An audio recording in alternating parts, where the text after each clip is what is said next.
નમસ્કાર વિદ્યાર્થી મિત્રો, આજના વિડીયોમાં આપણે જોવાના છીએ ધોરણ 11 ગુજરાતી વિષયનું દ્વિતીય પરીક્ષા 2025 માટેનું મોસ્ટ આઈએમપી પેપર સોલ્યુશન। તો વિદ્યાર્થી મિત્રો, આ વિડીયોને ખાસ તમારે અંત સુધી જોવાનો છે, કારણ કે આજના વિડીયોમાં હું તમને દ્વિતીય પરીક્ષાનું મોસ્ટ આઈએમપી પેપર સોલ્યુશન સાથે ફ્રીમાં આપવાનો છું। તો ખાસ આ વિડીયોને અંત સુધી જુઓ અને વિડીયો પસંદ આવે તો જરૂરથી વિડીયોને લાઇક કરજો। તો ચાલો આજના વિડીયોની શરૂઆત કરીએ। તો સૌપ્રથમ જોઈએ વિભાગ એ। તો વિભાગ એમાં આપેલું છે કે નીચે આપેલ વિકલ્પોમાંથી યોગ્ય વિકલ્પ પસંદ કરી જવાબ લખો। તો તેમાં સૌપ્રથમ પ્રશ્ન 1 છે કે ભજન કરે તે જીતે કાવ્યના કવિનું નામ જણાવો।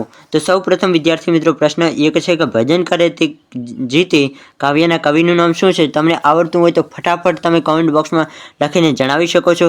જો ન આવડતું હોય તો હું તમને આગળ તેનો જવાબ આપી રહ્યો છું। જો તમને ના આવડતું હોય તો હું તમને જણાવી દઉં કે મકરંદ દવે તેમના કવિનું નામ છે। આગળ જોઈએ પ્રશ્ન 2। નીચે આપેલ પ્રશ્નોના એક વાક્યમાં ઉત્તર લખો। 2 ગુણ તમને આપવામાં આવશે। એક જ વિકલ્પો પૂછાશે જેનો 1 ગુણ આપવામાં આવશે, અને એક વાક્યના પ્રશ્નો કેટલા પૂછાશે? તો કે 2 પ્રશ્નો જેના 2 ગુણ આપવામાં આવશે। તે પણ પ્રશ્નો જોઈ લઈએ। કવિએ શ્રીરામને કેવા કહ્યા છે? તો કે કવિએ શ્રીરામને અશરણ શરય અર્થાત નિરાધારના આધાર કહ્યા છે। પછી છે પ્રશ્ન 3। પ્રશ્ન 3 શું છે? તો કે અંતે કોણ નાવિકના મનનું સમાધાન કરે છે? તો કે અંતે નાવિકના મનનું સમાધાન વિશ્વામિત્ર કરે છે।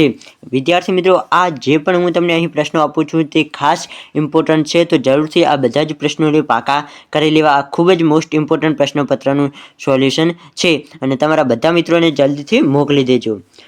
પછી આગળ છે કે નીચે આપેલા પ્રશ્નોના 3-4 વાક્યમાં જવાબ આપો, જેનો તમને એક પ્રશ્ન પૂછાશે જે તમને 2 ગુણ આપવામાં આવશે।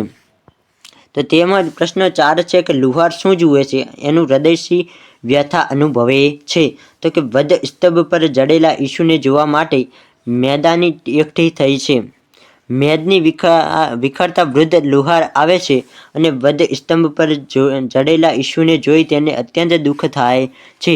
તે વિચારે છે કે મેં ખીલા મકાન બાંધવા માટે ઘડ્યા હતા, અને તેનો આવો ઉપયોગ કોઈ વસ્તુનો સર્જનહાર તેને સદભાવનાથી જ કરતો હોય છે, પરંતુ જો તેનો દુરુપયોગ કરવામાં આવે તો તે ભાંગી પડતો હોય છે। તેવું જ કંઈક અહીં લુહાર સાથે થાય છે। પોતાનો જે સર્જનાનો આવો દુરુપયોગ જોઈ લુહારનું મન વ્યથા અનુભવે છે। તો તમારે આ પ્રશ્ન પૂછાય તો આટલું લખવાનું રહેશે। આગળ જોઈએ, હવે છે 4 ગુણનો પ્રશ્ન, જે નીચે આપેલ પ્રશ્નોના સવિસ્તરમાં જવાબ લખવાનો, જેમાં તમને એક પ્રશ્ન પૂછવામાં આવશે અને તેના અથવામાં પણ એક બીજો પ્રશ્ન પૂછવામાં આવશે। તમને જે પણ આવડતું હોય તે તમે બંનેમાંથી કોઈ પણ એક લખી શકો છો। જેમાં પ્રશ્ન 5 છે કે મારા ફળિયાના ઝાડવા 2 કાવ્યનો મધ્યવર્તી વિચાર લખો। ખાસ ઇમ્પોર્ટન્ટ પ્રશ્ન છે, પૂછાઈ શકે એવો છે। તો તેનો જવાબ શું આવશે? તો કે મારા ફળીના ઝાડવા 2 કાવ્યમાં કવિ 2 ઝાડ વચ્ચેનો કલ્પિત વાર્તાલાપ મૂક્યો છે। એક ઝાડવું દૂર જંગલમાં પોતાના ભાઈ ભાડુઓ સાથે રહેવા ઈચ્છે છે। તેને ફળીમાં એકલવાયું લાગે છે। તેનાથી સ્વજનનો વિયોગ હવે સહન થતો નથી।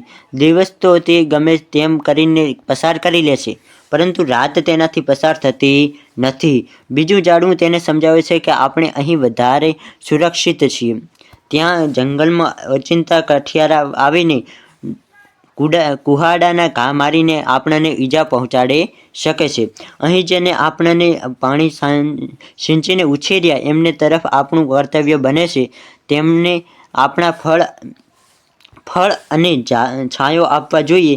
તે પ્રથમ ઝાડવાને અહીં ફળીમાં જવા સમજાવે છે। આમ કાવ્યમાં કવિએ 2 ઝાડના વાર્તાલાપ દ્વારા ઉપકરણનો બદલો ઉપકારથી વાળવા કહ્યું છે। આ ગીતનો મધ્યવર્તી વિચાર એ છે કે માનવીની જીવનની સાર્થકતા સૌને ઉપયોગી થવામાં છે। તો આટલો પ્રશ્નનો જવાબ આવશે। હવે આગળ જઈએ તે પહેલાં વિદ્યાર્થી મિત્રો, તમને જણાવી દઉં કે જો તમારે સંપૂર્ણ પ્રશ્નપત્રની PDF ફ્રીમાં જોઈતી હોય તો તમે આપણે ટેલિગ્રામ ચેનલમાં જોડાઈ શકો છો। ટેલિગ્રામની લિંક મેં ડિસ્ક્રિપ્શનમાં આપી દીધી છે, તો જલ્દીથી તમે જોડાઈ શકો છો। હવે જોઈએ વિભાગ બી। વિભાગ એ આપણે જોયો જેમાં કાવ્ય બધા વિશે પૂછવામાં આવે છે, અને વિભાગ બીમાં શું પૂછવામાં આવે? તો કે વિભાગ બીમાં ગદ્ય પૂછવામાં આવે, જ્યારે વિભાગ એમાં આપણે શું જોયું? તો કે પદ વિશે પૂછવામાં આવતું હતું। તો હવે તેમાં વિભાગ બીમાં આપણે જોઈ લઈએ કે નીચે આપેલ વિકલ્પોમાંથી યોગ્ય વિકલ્પ પસંદ કરી જવાબ લખો, જેમાં એક વિકલ્પ પૂછવામાં આવશે જેનો 1 ગુણ આપવામાં આવશે. જેમાં પ્રશ્ન 6 છે કે સ્ટેચ્યુ રમવાની મજા ગધના લેખક કોણ છે? ખાસ પ્રશ્ન છે. કોમેન્ટમાં આવડતો હોય તો જલ્દીથી જવાબ લખી દો. ફટાફટ જવાબ આવડતો હોય તો તમે કોમેન્ટ બોક્સમાં લખીને જણાવી શકો છો. જો ના આવડતો હોય તો હું જણાવી દઉં કે અનિલ જોશી કોણ છે? તો કે સ્ટેચ્યુ રમવાની મજા ગધના લેખક કોણ છે? તો કે અનિલ જોશી સાચો જવાબ છે. નીચે આપેલ પ્રશ્નોના એક વાક્યમાં ઉત્તર આપો. જે 2 પ્રશ્નો પૂછવામાં આવશે, જેને દરેક પ્રશ્નનો 1 ગુણ એટલે 2 ગુણ. તો કે જીભ દ્વારા કયા 2 મોટા કાર્યો થાય છે? તો કે જીભ દ્વારા બોલવાનું અને સ્વાદ ચાખવાનું, આ 2 મોટા કાર્યો થતા હોય છે. પ્રશ્ન 8 છે કે રમણીકલાલના પરિવારમાં કોણ કોણ હતા? તો કે રમણીકલાલના પરિવારમાં કોણ કોણ હતા? જવાબ આવડતો હોય તો કોમેન્ટ બોક્સમાં લખી શકો છો. ના આવડતો હોય તો હું જણાવી દઉં કે રમણીકલાલના પરિવારમાં પત્ની, 1 પુત્ર અને 1 પુત્રી હતા. આગળ જોઈએ થોડોક મોટો પ્રશ્ન. નીચે આપેલા પ્રશ્નોના 3-4 વાક્યમાં જવાબ આપો, જેમાં એક પ્રશ્ન પૂછવામાં આવશે જેના 2 ગુણ તમને મળશે. કે કેકા શાસ્ત્રીને જીવન સિદ્ધાંત અને જીવન આદર્શ શો હતો? તો કે શાસ્ત્રીજી ખૂબ જ વિનયી હતા. ગમખા એ કેકા શાસ્ત્રીનો જીવન સિદ્ધાંત હતો. જીવનમાં ઓછામાં ઓછો પરિગ્રહ અને વધુમાં વધુ વિદ્યાસંગ્રહ એ એમના જીવનનો આદર્શ હતો. તો આટલો તમારે પ્રશ્ન પૂછાય તો તમે આટલો તેનો જવાબ લખી શકો છો. આગળ જોઈએ નીચે આપેલ પ્રશ્નોના સવિસ્તરમાં જવાબ આપો. જે તમને એક પ્રશ્ન પૂછવામાં આવશે જેના તમને કેટલા ગુણ આપવામાં આવશે? 4 ગુણ. અને આમાં પણ એ જ રીતે હશે જે મેં આગળ જણાવ્યું એ અનુસાર કે મોટો પ્રશ્ન છે એટલે તેના અથવામાં તમને એક બીજો પ્રશ્ન આપવામાં આવશે. તમને કદાચ આ પ્રશ્ન પૂછવામાં આવે અને એના અથવામાં બીજો પણ પ્રશ્ન પૂછવામાં આવે. તમને આ બંને પ્રશ્નોમાંથી જે પણ આવડતું હોય તેના વિશે તમારે સવિસ્તરમાં જવાબ લખવાનો રહેશે. તો હવે આપણને અહીં કયો પૂછ્યો છે? તો કે કર્મનો હિસાબ દરેકે ચૂકવવો પડે છે. આ વિધાન કૃતિના આધારે સમજાવો. તો અહીં આપણે સંપૂર્ણ જવાબ આપેલો છે તો એકવાર જોઈ લઈએ. કર્મનો હિસાબ દરેકે ચૂકવવો જ પડે છે. આ વિધાન રમણીકલાલના જીવન માટે એકદમ સાચું ઠરે છે. રમણીકલાલને 24 વર્ષની યુવાન વયે ફોરેસ્ટ ઓફિસરની નોકરી મળે છે. તેમને પત્ની તથા 1 પુત્ર 1 પુત્રી એમ 2 સંતાનો હતા. તેમનું પોસ્ટિંગ વઘઈમાં હતું. રમણીકલાલને રહેવા માટે સરકારી બંગલો, નોકર-ચાકર, ડ્રાઈવર સાથે જીપ જેવી સુખ સુવિધાઓ મળી હતી. સરકારી નોકરી ઉપરાંત તેઓના સાગના લાકડાની 2 નંબરની પણ પુષ્કળ આવક હતી. રમણીકલાલ પર સત્તા અને સંપત્તિનો નશો હતો. ધાક જમાવવા માટે રમણીકલાલ જ્યારે જીપ લઈને રાઉન્ડમાં નીકળતા એ વખતે જાણે જંગલમાં મહારાજા હોય તેવો વટ રાખતા.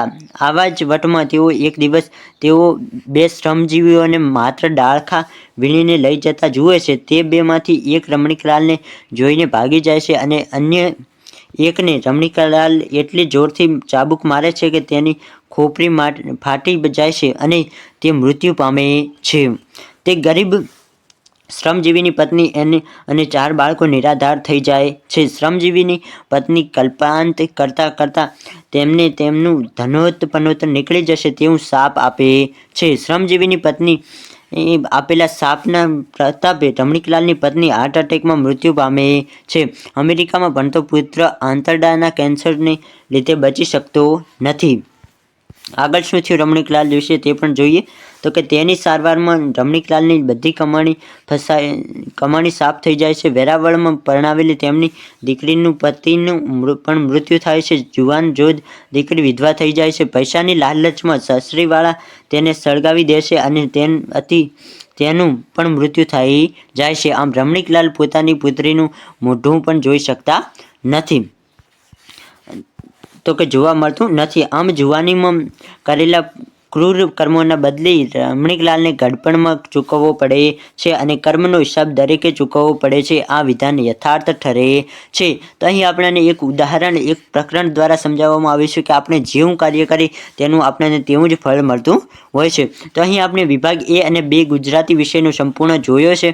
તો આઈ હોપ વિદ્યાર્થી મિત્રો તમને આ વિડીયો પસંદ આવ્યો છે. વિડીયો પસંદ આવ્યો તો જરૂરથી વિડીયોને વધુમાં વધુ લાઇક કરો અને આપણે આ યુટ્યુબ ચેનલ ઉપર પહેલી વાર આવ્યો હોય તો જરૂરથી ચેનલને સબસ્ક્રાઈબ કરજો. કારણ કે આપણે ધોરણ 11ના દરેક વિષયના આવા જ પેપર સોલ્યુશનના વિડીયો મૂકવાના છે. તો જરૂરથી ચેનલને સબસ્ક્રાઈબ કરીને રાખજો. ફરી મળીએ આવા જ કોઈક નવા વિડીયો સાથે. ત્યાં સુધી આવજો.